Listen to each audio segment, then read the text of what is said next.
мындан ары ошо адамзатта оору, кырсык, кыйынчылык, табигый кырсык, вирустун түрү, үй бирөөдө пикир келишпестик, улуттар аралык согуш, айтор жакшы күн болбойт деп айтсам болот. Эмнеге дегенде адамдын деңгээли ошо биз айтып жүргөндөй улуулук сыпаттан аябай ылдый түшүп кетти. Өзүн тааныбайт, өзүнүн ошол ааламдан келгенин жана, кайра ошо аалам кызматка эле келгенин, өзөк өстүргөн эле келгенин билбейт. Көксөгөнү ошол көр оокат, көр түйшүк, жердик жашоого эле мээс иштеп алды. Жаңы доордо мына адамдын анатомиясы, могу телосу, пенденин анатомиясы, астрологиянын периште арбайдын ролун аткарыш керек. Адам бул дүйнөгө эмнеге келет? Же болбосо мына могу ак карада турган пенденин корпусу жаңы доордо ошо арбай периштенин ролун аткарыш керек дагы. Ошол мен улуумун деп, мен жаратуучумун, мен пенде эмесмин, мен периштемин, мен пенде эмесмин, мен арбаймын, мен улуумун деп ошол аурада жашаш керек. Болбосо азыр ар бир үй бүлөдө ар бир адам жанын сактап калуу эң чоң маселе болуп калат. Жаңы доордо эң оор мезгил келип калды. Кудайдын талабы, ааламдын талабы ушул гана. Сенин анатомияң астрологиядан жаралган. Эненин курсагында эмнеден жаралды? Тондун ичинде жаралды. Эмнеден? Энергиядан пайда болду. Жүрөк сокту, жан кирди, ошентип отуруп бир тондон сыртка чыкты. Биринчи жолу сыртка чыкканда бала, төрөлгөн бала аба дем алат. Ошон үчүн жанагы мурду башын тазалап ийип атканы, биринчи жолу оозуна тамак алат, ошон үчүн сары майды оозуна сала калганы, ичегисин тазалап кетсин деп, майлап кетсин деп. Ага чейин бир дүйнөдө жашат, энергиядан бир тондун ичинде жаралды. Жан бир тондун ичинде жаралды да, жатты дагы там болуп жерге түштү. Кайра ошо тандын ичинде жан жүрдү дагы, анын кысматын кылды, мээсин жетишинче, заманына жараша, илгерки заман, азыркы заман, эволюциясына жараша. Жан кетти, тон калды. Ошол көрдүңүзбү, адамдын анатомиясы астрологиядан жаралып атат. Астрологиядан, ошо жандан жаралып атат, энергиядан жаралып атат. Анан астрологиядан жаралгандыктан адамдын анатомиясы астрологиянын, арбайдын, инопланетандын, 7 катар ааламдын ролун аткара алат.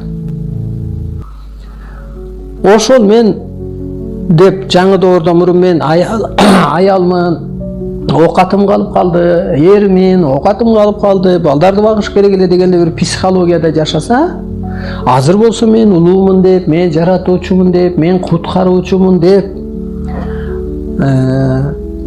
бул дүйнө ааламдык жашоо келди, ааламдашуу келди.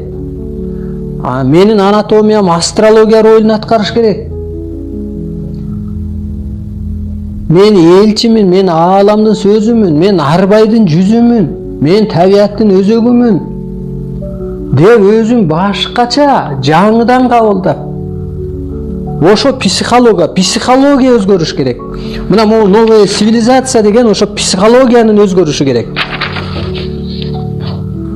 Карасаңыз мына, эски цивилизацияда биз адам ойлой берген. Ойлогонума көргөн эле жашоону ойлоп келген. Эгер бул эски психология цивилизацияда, эски психологияда жашай берсе, ошо өзүм мен кулмун, пендемин, курсак тойгузуш керек эле, үй кылыш керек эле дегенде жашай берсе, анда ар бир үй бүлөдө ар бир адамдын оору да келет, кырсык да келет, кыйынчылык да келет, акыры өлүм менен бүтүп атат. Жана 70% адам өлүп калат дегенде. Биз азыр элди өстүрбөйсек, ушул башын эле психологиясын өзгөртпөйсек эле оорудан да кутулган атат, эски жашоодон да кутулган атат, кыйынчылык, кырсыктан дагы өлүмдөн кутулган атат. Ошон үчүн өлбөстүк, жаратуучулук, боштондук деген алтын доор ушул болуп атат да, түбөлүктүүлүк деген. Башын өстүрүш керек. Окуу жайларды окутуш керек.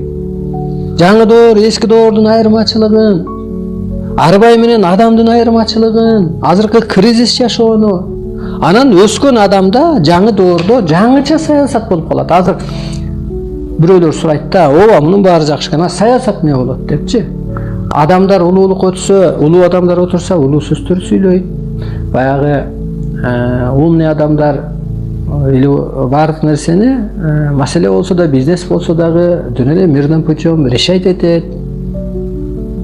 Ошол сыяктуу жаңы доордо жаңыча саясат болот. Азыр жаңы саясатчы чыкпайт эскиче. Ак үйдөн деле эч ким чыкпайт. Бир көрүнгөн адам жок. Анткени доордун талабы башка болгондон кийин эл өсүп атат дагы, алардын деңгээли ылдый болгондуктан аяктан бир саясатчы чыкпай атат. Ыйманды айтып чыкса дагы, ыйман нурун айтып чыкса дагы, ал жакпайт ал. Ошон үчүн саясат да жаңыча болот. Маданият, мына жаңыча аура, жаңыча психология менен маданият болот. Маданият деген бирине бири мамиле кылуу бул маданият. Маданият кызматкерлери дейт да, ал ырдап коюу маданият эмес ал. Маданият деген маданияттуу мамилечи, кадимки эле мындай маданияттуу болчу дегендей эле кеп да. Азыркы ырчылардын ырдап атканы жаңы доорго туура келбейт. Ыр өзү аалам жөнүндө, улуулук жөнүндө, чындык жөнүндө болсо, анан гана жаңы доорго жарактуу болот. Маданият да өзгөрөт.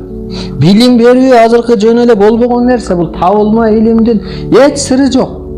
Табыгы илим татаал, табыгы илимди окутуш керек. Билим деген ушул.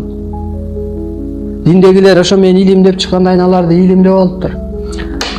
Диндеги илимдин эч кандай новый цивилизация жөнүндө эчтеке жок. Кайсы тармак болсун, кайсы агым, кайсы секта, эмне болсо дагы новый цивилизация. Новый цивилизация деген бул илим. Адам кандай жашаш керек? Аурасы кандай болуш керек? Анатомиянын түзүлүшү. Ошондуктан билим алмайынча жаңы доордо эч ким өнүкпөйт. Эскиче кала берет.